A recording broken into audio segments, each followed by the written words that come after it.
여러분 안녕하셨습니까? 반갑습니다. 어제 인사보다는 오늘이 좀 더 정겹게 인사하신 것 같아요. 어제 봤다고 오늘 오늘 이 기도주일의 두 번째 날, 어제는 우리 장로님들께서 우렁차게 찬양을 해주시고, 우리 여집사님들께서 오늘은 꾀꼬리 같은 목소리로 이렇게 찬양을 해주시고, 참 행복하고 아름다운 것 같아요. 도심 속에 있으면서도 우리의 본래의 모습, 약간 시골스러운, 그러면서 정겨운 우리 임은동교회 가족들과 함께 이 한 해를 마감하며 우리 말씀으로서 또 우리 성도의 교제로서 또 주님을 생각할 수 있는 이 은혜의 시간 갖게 해주신 하나님께 감사를 드립니다. 어제 우리는 우리 주님께 가까이 가는 여러 가지 길이 있는데 그 중에 대표적으로 세 가지 길에 대해서 말씀을 드렸었습니다. 꼭 기억하십니까? 뭐죠? 예배와 말씀과 기도. 그러면서 어제와 아마 많은 부분은 제가 이 예배에 관련돼서 좀 더 말씀을 드린다고 했는데, 예배가 뭐라고 그랬습니까? 영과 진리로 드리는 것이다. 그러면서 예배는 내 목숨을 내놓는 것이다 라고 말씀을 드렸습니다. 영으로 임하신 하나님, 사람은 육으로 임해서 눈에 보이지만 보이지 않는 곳에서 지금 나와 함께 하신 하나님을 인식하며 영으로 드리는 예배가 그리심이나 예루살렘에서 드리는 것, 어느 장소에서 드리는 것보다 영으로 임하신 하나님께 영으로 예배를 드리는 것이 참 예배다라고 말씀을 드렸습니다. 그래서 오늘 하루는 영으로 임하신 하나님과 관계를 갖고 생각하면서 오늘 하루 보내셨습니까? 아멘도 하시고 웃기도 하시고 대답도 못 하시고 다 의미가 압니다. 노력은 하지만 또 잘 잊어버리는 때가 있어요. 그래서 예배는 우리가 계속 반복되면서 우리에게 주어지는 그것을 다시 한번 상기하며 또 재결심하는 시간이다라고 말씀드렸어요. 한 번에 다 알아들으면 얼마나 좋겠어요. 한 번에 다 알아들으면 제일 먼저 직업을 잃을 사람은 목사들인 것 같아요. 더 이상 할 말 안 해도 되니까.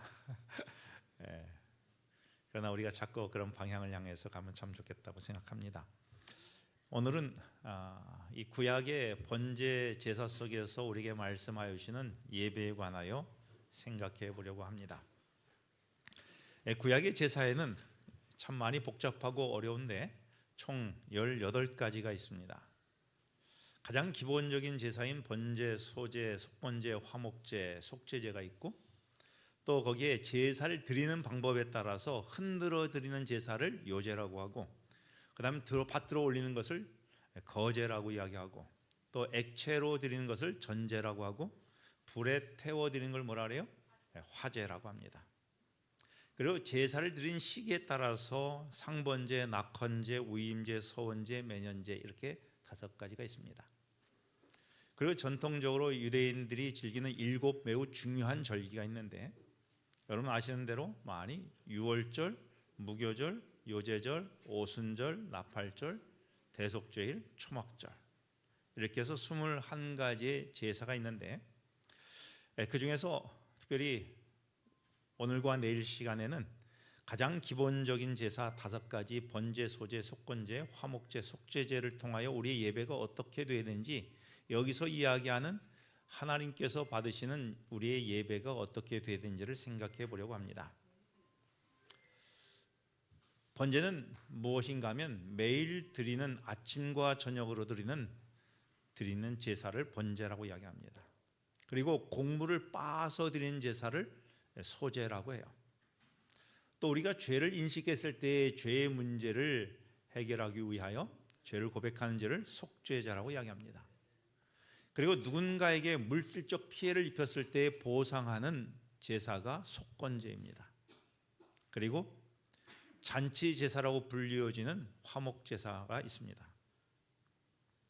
여기에 이 5가지 제사 가운데 오늘 우리가 하나님께 드려야 될 예배의 매우 중요한 본질의 의미가 담겨져 있는데요, 이 5가지 제사 속에서 과연 영과 진리로 드리는 예배가 무엇인지를 자세히 묘사해 주고 있습니다. 그래서 우리가 예배를 드리는데 영과 진리로 온 중심을 다하여 드리는 제사가 무엇인지 번제와 소제와 속죄제와 속건제와 화목제에 포함되어 있는데 그 내용을 한번 좀 자세히 살펴보면서 오늘 우리 드리는 예배가 예배다운 하나님께서 원하시는 참 예배로 영과 진리로 거짓이 없는 참 예배가 되기를 간절히 바랍니다. 그렇게 하면서 오늘 우리가 그동안 드려왔던 예배와 어떤 차이가 있는지를 한번 생각해 보면서 고칠 것은 고치고 새롭게 도전해야 될 것은 도전하면서 우리의 참 예배로 이어지면 좋겠습니다. 제일 먼저 오늘 이 시간에는 번제에 대하여 말씀을 나누려고 하는데요. 레위기 13장 9절에 있는 말씀을 함께 보도록 하겠습니다. 함께 한번 읽어볼까요? 좀 길지만 천천히 같이 한번 읽어보겠습니다. 그 예물이 시작. 그 예물이 소의 번제이면 흠없는 수컷으로 회막문에서 여호와 앞에 기쁘시게 받으시도록 드릴지니라.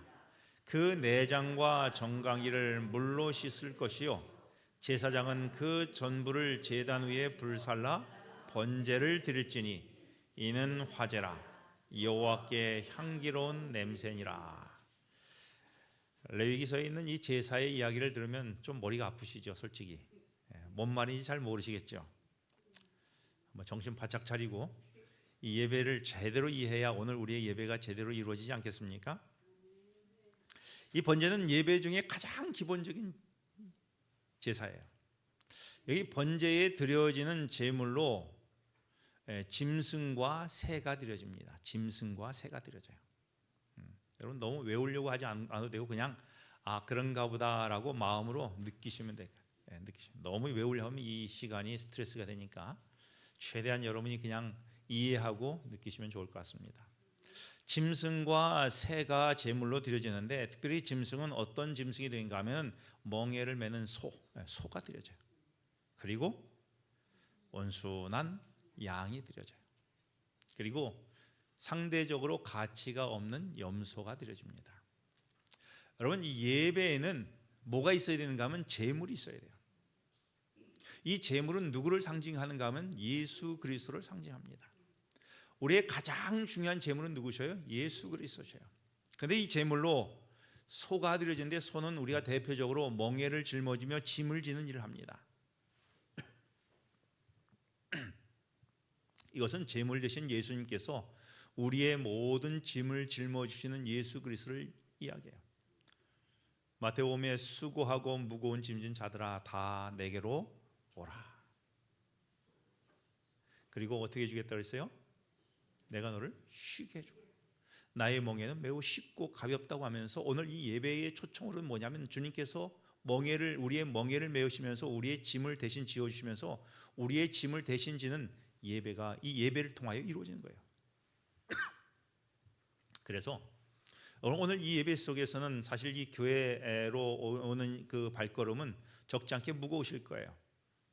짐을 지고 아까 찬양도 하시는 분께 기도주일이어서 그런지 온갖 우리의 모든 세상의 죄를 다 짊어지는 다 표정들이신데 바라기는 이 짐들이 주님께 드려짐을 통해서 나가실 때는 좀 활짝 웃었으면 좋겠어요.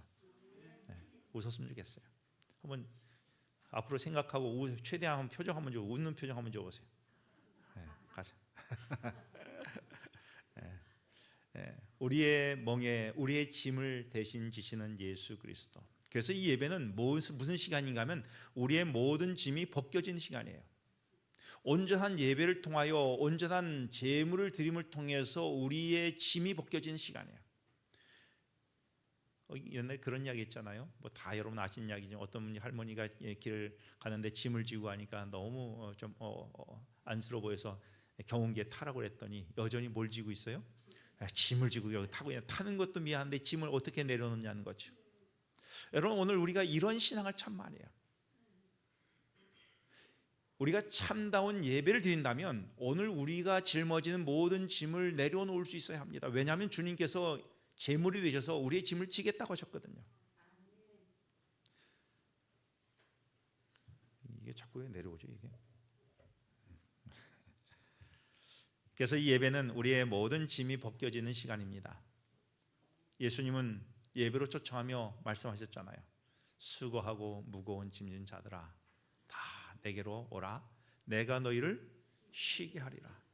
여러분, 우리가 이 시간 온전한 예배를 드린다고 한다면, 온전히 우리가 하나님을 믿는다면 오늘 우리의 멍에가 벗겨지는 예배가 되어야 하는 것입니다.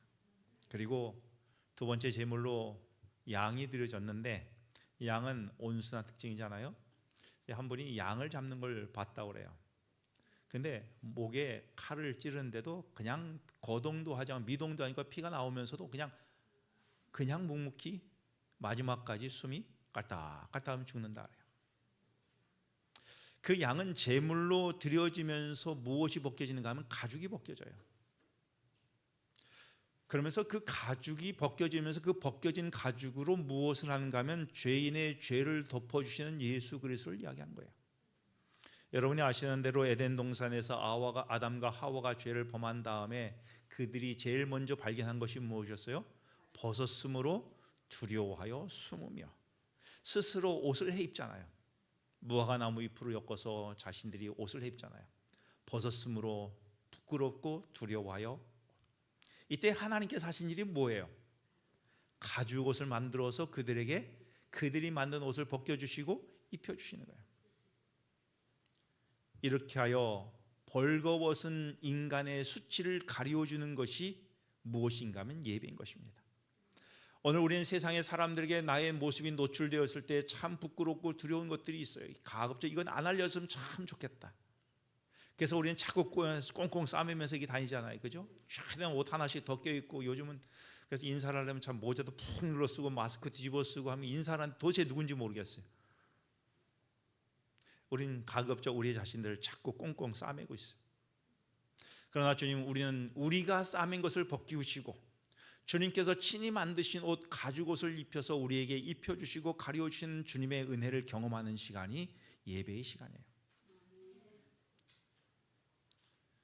그러므로 우리 예배는 우리의 수치를 가려주시는 예수님을 경험하는 시간이 참 예배의 시간입니다. 그래서 우리가 하는 것이 뭐냐면, 예배에 우리가 그 일을 할 수 없으니까 우리의 목을 내놓고 무릎을 꿇고 절을 하는 거예요. 절은 뭐 한다고 그래서 내 목숨을 내놓고 당신이 알아서 다 해주십시오. 죽이든지 살리든지 나는 판단도 결정도 아무것도 하지 않고 오직 하나님께서 모든 것 결정해 주십시오 라고 자기 걸 내려놓고 하나님께 맡기는. 그러면 하나님께서 우리를 뭐 하셔요? 내 멍에를 짊어주시고 내 수치를 가리워주시고, 그분이 그렇게 하시는 거예요. 이 믿음이 있을 때 그분 앞에 내가 무릎을 꿇을 수 있는 거예요. 아무나 무릎 꿇지 않아요. 그리고 제물로 무엇이 드려지는가 하면 염소로 드려지게 되는데, 염소는 그 당시에 다른 짐승에 비하여 그렇게 귀하게 여기지 않은 짐승입니다. 상대적으로 낮은 가치로 평가되었습니다.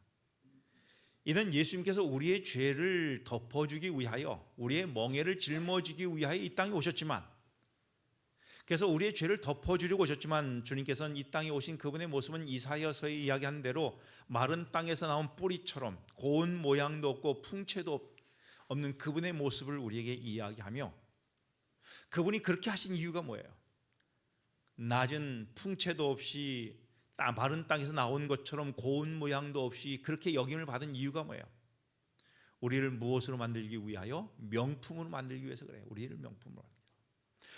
명품으로 만들기 위하여 주님은 한없이 낮아지시고 볼품없는 취급을 받아가며 우리의 가치를 높이시는 그분의 모습이 어디서 이루어지는가 하면 예배를 통하여 이루어지는 거예요. 세상의 사람들은 우리를 별로 별 볼 일 없다고 생각을 해요. 그러나 우리의 가치가 어디서 드러나는가 하면은 예수님을 만나는 예배를 통하여 이루어지는 것이에요. 예수님께서는 오늘 우리를 어떻게 가치 있게 여기셨는가? 기회가 되면 그 말씀 나누기 참, 주님은 하나님이 세상을 이처럼 사랑하사 독생자를 주셨으니, 여러분 독생자와 세상의 이 동격이에요. 세상을, 독생자를 맞바꾸신 거예요.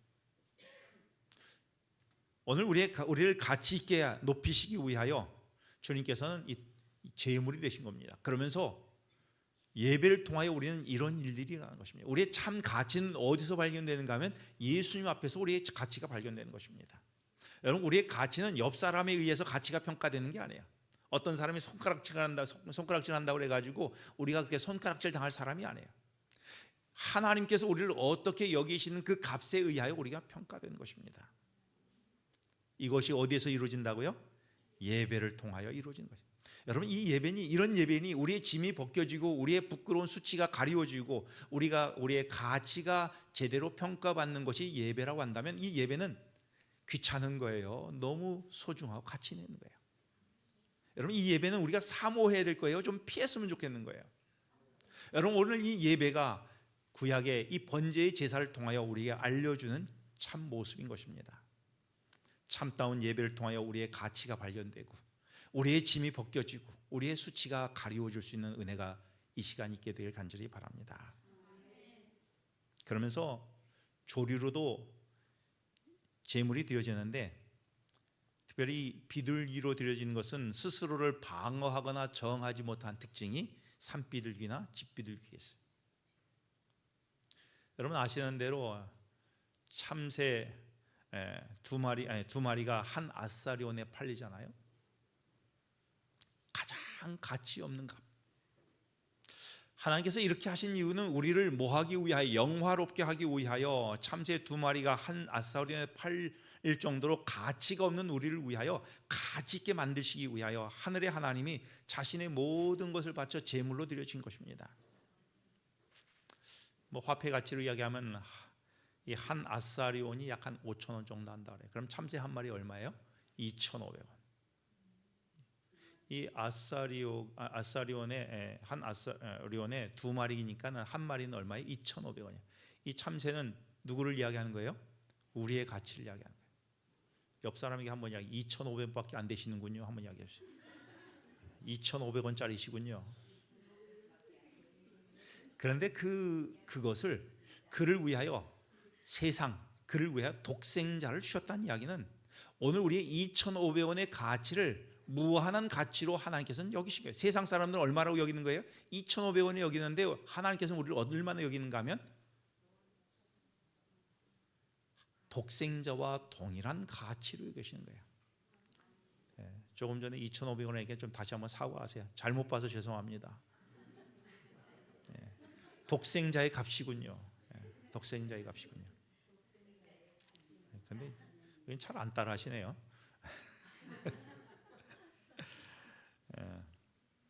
그러므로 우리는 예배를 통하여 나를 위해 모든 것을 주시는 예수 그리스도를 발견하는 시간입니다. 2,500원짜리가 무한한 값으로 새롭게 발견되는 시간이 이 시간이에요. 세상의 사람들은 나를 향하여 손가락질하고 나를 향하여 가치 없게 평가하지만 이 시간은 우리의 가치가 가장 높이 평가되는 시간입니다. 이런 의미로 제물은 나의 경제의 형편에 따라 뭐 하도록 되어 있는가 하면 최선을 다하여 드리도록 되어 있습니다. 왜냐하면 이 제물이 어떠하든지 간에 그 초점은 내가 드리는 제물이 아니라 그 제물로 이야기하시는 예수 그리스도의 희생에 초점이 맞춰져 있기 때문에 그렇습니다. 내가 어떤 모습으로 하나님께 드리는 그 제물이 있을지 모르지만 그 제물은 누구를 이야기한다고요? 내가 드리는 제물이 아니라 예수 그리스도의 희생에 초점이 맞춰 있기 때문에 누가 얼마를 드리냐, 어떤 모양으로 하느냐, 그것이 중요한 것이 아니라 그 제물에 누가 있느냐, 예수 그리스도가 온전히 담겨져 있느냐 아니냐가 핵심인 거예요. 여기 보시는 대로 참새가 있고 산비둘기가 있고 집비둘기가 있고 염소, 양, 소가 있는데 각각의 값이 다 달라요. 두 아사리온도 채 안 되는 그런 새도 있고 엄청난 값이 되는 소도 있어요. 여기서 예배의 핵심은 무엇인가 하면 제물의 값에 의하여 평가되는 것이 아니라 예배의 핵심은 그 제물의 희생인 거예요. 그 제물은 예수 그리스도의 희생인 거예요. 그래서 우리 예배에 드리는 이 모든 예배에 무엇이 있느냐, 예수 그리스도의 희생이 있느냐 없느냐, 그 가치가 실현되느냐 안 되느냐가 핵심이란 이야기예요. 핵심이란 이야기예요. 그러므로 예배는 제물의 값이나 우리의 헌신이나 우리의 수고나 노력이나 헌금의 액수에 의하여 가치가 매겨지는 것이 아니라는 이야기를 하고 있는 것입니다.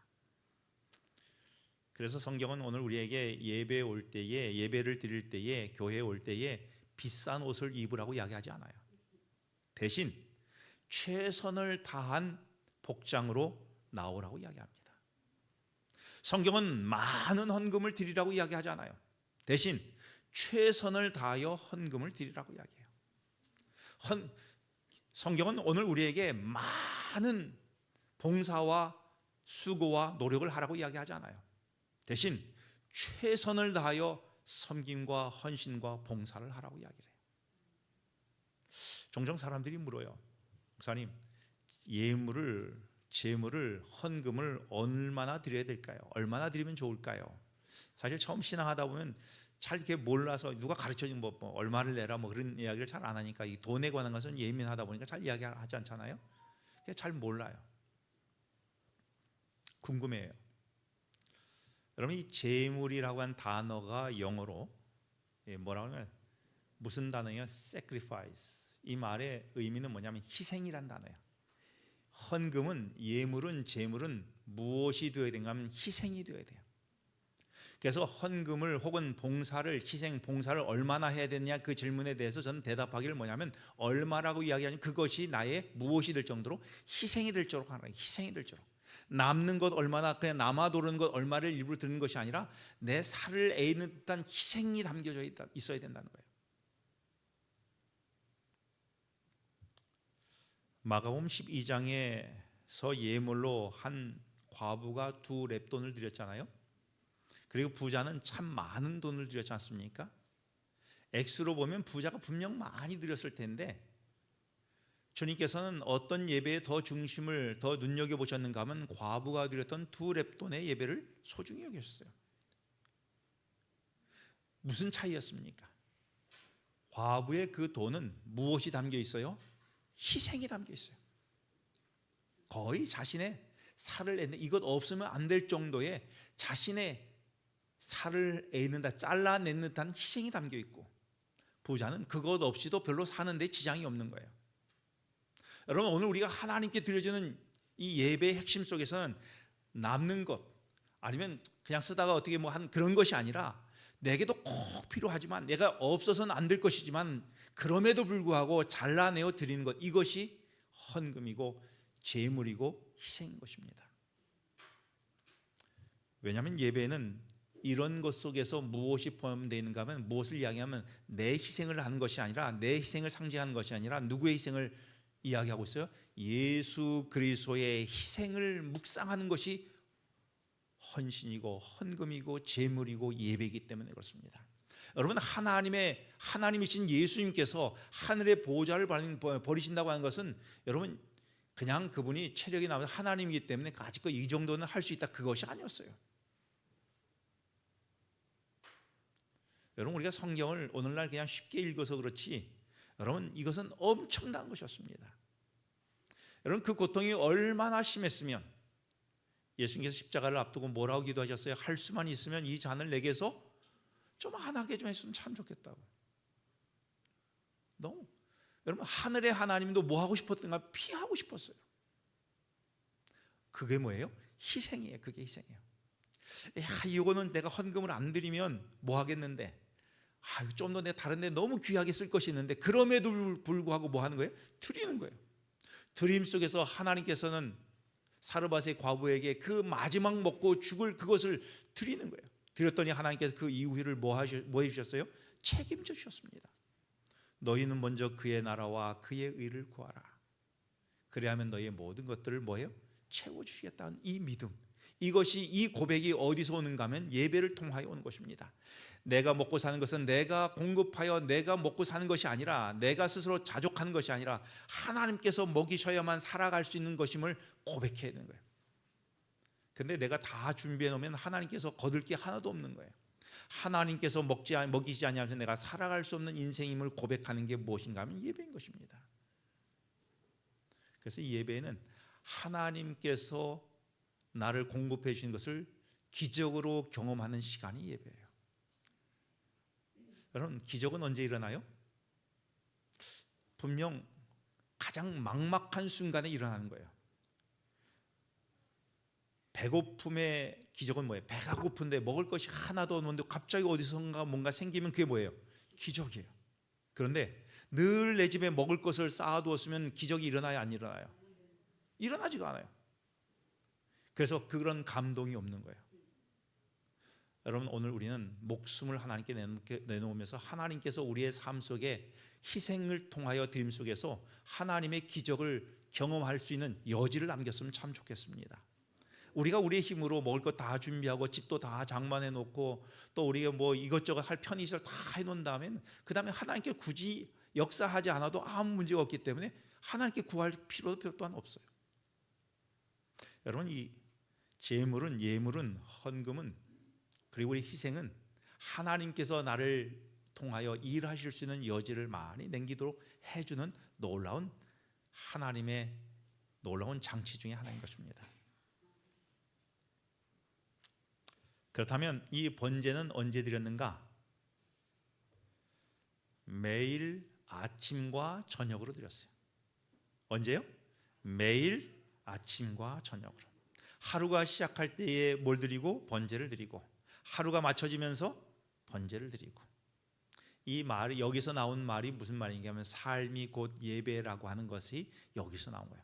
하루의 시작을 통하여 예배를 시작하고 하루가 맞춰지면서 예배로 끝내면서 이 하루 종일 뭐 하겠다는 거예요? 아침 예배를 드리면서 이 하루가 뭐 하겠다는 거예요? 하나님께 나의 목숨을 내놓고 살겠습니다. 내 이 하루를 하나님께 드리겠습니다. 그리고 하루가 끝난 다음에 그 지난 하루를 내가 하나님께 드렸는지 안 드렸는지를 뭐 하는 거예요? 돌아보면서 내가 하나님께 목숨을 내놓고 드렸는지 안 드렸는지, 헌신했는지 안 했는지를 돌아보면서 다시 하나님께서 나에게 지난 하루 동안에 어떤 기적을 베푸셨는지를 헤아려 보는 시간이 저녁 시간이에요. 그렇게 하여 하루 종일 하나님이 아니고서 내가 먹고 살 수 없음을 깨닫고 경험하는 시간이 예배 시간입니다. 여러분, 이스라엘 백성들이 출애굽을 하면서 하나님께서 모세에게 뭐라고 약속하셨습니까? 이스라엘 백성들, 모세를 통해 이스라엘 백성들에게 뭐라고 약속하셨어요? 내가 너희를 어디로 인도하겠다고요? 가나안 땅으로 인도하겠다고 약속을 했어요. 그래서 이스라엘 백성들은 참 파란만장한 여러 역경들 속에서 드디어 뭐 하게 하면 출애굽하게 되었습니다. 여러분, 출애굽을 했으면 그 다음 날 어디에 도착해야 돼요? 가나안에 가야 되는데 그 다음 날 그들이 가나안에 갔습니까? 가나안에 못 갔어요. 더욱 안타까운 것은 가나안에 못 간 것, 그날 다음 날로 못 간 것은 둘째치고 출애굽한 사람의 2명 빼고는 다 객사하고 말았어요. 평생 한 번도 가보지 못했어요. 그럼에도 불구하고 하나님께서는 이 광야라고 한 시간을 그들에게 허락한 이유가 무엇이었을까요? 그것은 너희들의 삶이 광야의 삶이든 이제는 정착하여서 너희들이 곡식을 재배하면서 먹고 살 수 있는 그런 형편이 되든 어떠한 상황이든지 내가 너희를 먹여 살리지 않으면 너희는 살 수 없는 사람들이야 라는 것을 알려주고 싶었던 거예요. 그 경험을 40년 동안 그들은 하면서 하나님이 공급해 주면 한시도 살아갈 수 없는 존재인 것을 가나안에 도착해서도 알기를 원하셨습니다. 그러므로 그들의 진정한 가나안은 어디였는가 하면 그 장소가 그리심이든 예루살렘이든 광야든 가나이든 그 장소가 중요하지 아니하고 그들이 어느 곳에 있든지 간에 하나님께서 나를 먹여 살릴 수 있는 것을 깨닫는 그 장소가 무엇인가 하면 가나안 땅이었던 거예요.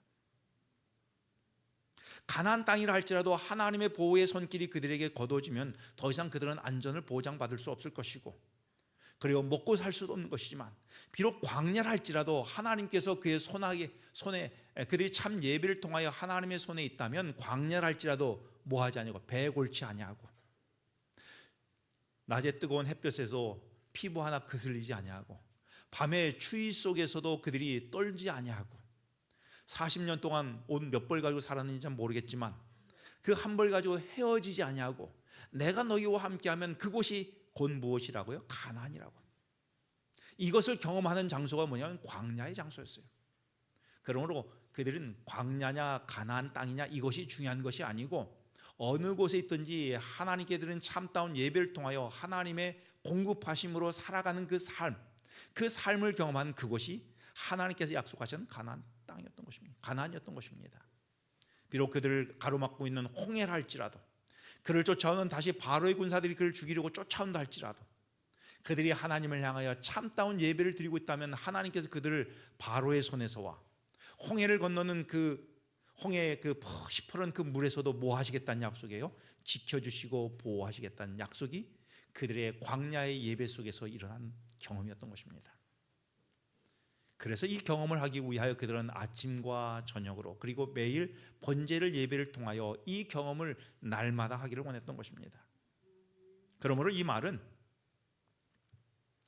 예배라고 하는 것은 우리가 안식일에 한 번, 예배 시간에 한 번 드려지는 경험이 아니라 매일 아침과 저녁으로 하루 종일 일주일 내내 우리의 참 예배로 이루어져야 한다는 것을 가장 기본적인 예배의 정신을 번제의 제사를 통하여 알려주고 있는 것입니다. 오늘 우리는 종종 그렇게 생각을 해요. 일주일의 삶은 내 마음대로 살다가 안식일에 한번 교회에 와서 그것도 예배 시간에 3, 40분 주어진 그 예배 시간에 우리가 충실하면 그것으로 일주일의 모든 예배를 다 했다라고 생각하는 경우가 있어요. 그렇지 않아요. 안식일의 예배는 예배대로의 또 매우 중요한 의미가 있습니다만 일주일 내내 하나님의 보호의 손길을 경험하면서 안식일과 안식년과 희년과 이런 절기 속에서 우리에게 주는 중요한 메시지가 있으면서도 매일의 예배 속에서 우리는 하나님의 보호의 손길을 경험하는 그런 경험들을 하나님의 축복으로 누리게 되길 간절히 바랍니다. 그래서 매일의 예배는 하나님 앞에 꿇어 절하며 그분만을 어제 이야기한 헬라어로 라트리오 뭐라고 했어요? 주인이 바뀌지 아니한 오직 한 주인만을 섬기는 진돗개와 같은 그런 신앙. 그것은 안식일 하루뿐만 아니라 예배 시간 1시간뿐만 아니라 일주일 내내 주인이 전혀 바뀌지 않는, 평일에는 금송아지 섬기다가 우리 예배일에는 하나님을 섬기는 그런 이중적 신앙이 아니라 일주일 내내 오직 한 주인만을 섬기는 라트리오의 신앙이 우리에게 예배가 이루어져야 된다고 하는 것을 말씀을 드린 것입니다. 오늘 여러분 그런 의미에서 오늘 하루가 하루 종일이 무슨 시간이었어야 돼요? 예배의 시간이 됐어야 하고, 오늘 이 저녁 기도주일로 드리는 이 시간만이 아니라 오늘 우리에게 드려진 모든 시간들이 이젠 잠자리 든 시간조차도 내일 또 하루 주어진 모든 시간도 무슨 시간이 되어야 돼요? 예배, 라트리오라고 하는 오직 하나님을 섬기는 참 예배의 시간이 되어야 하는 것입니다. 그렇다면 번제 예배는 어떻게 드렸을까요?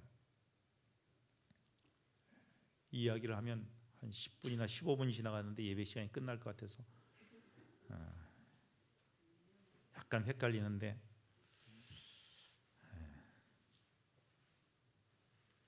절제가 필요할 것 같습니다. 오늘 예배의 시간과 예배의 방법 그리고 제물이 무엇인지를 좀 살펴보면서 오늘의 예배가 어떻게 되어야 할지 한번 생각해 보았습니다. 이런 예배 속에 영과 진리로 드리는 예배가 무엇인지 구약의 이렇게 딱딱한 잘 읽기 힘들고 이해되기 어려운 그런 제사에 관련된 것이지만 이런 의미 속에서 참 예배의 모습들을 우리가 생각하며 예배 시간만이 아니라 내일 하루를 아침과 저녁으로 드려지는 이 번제를 통해서 온전히 하나님께 드려지는 내일 하루가 되길 간절히 바라며 오늘 말씀 마치겠습니다.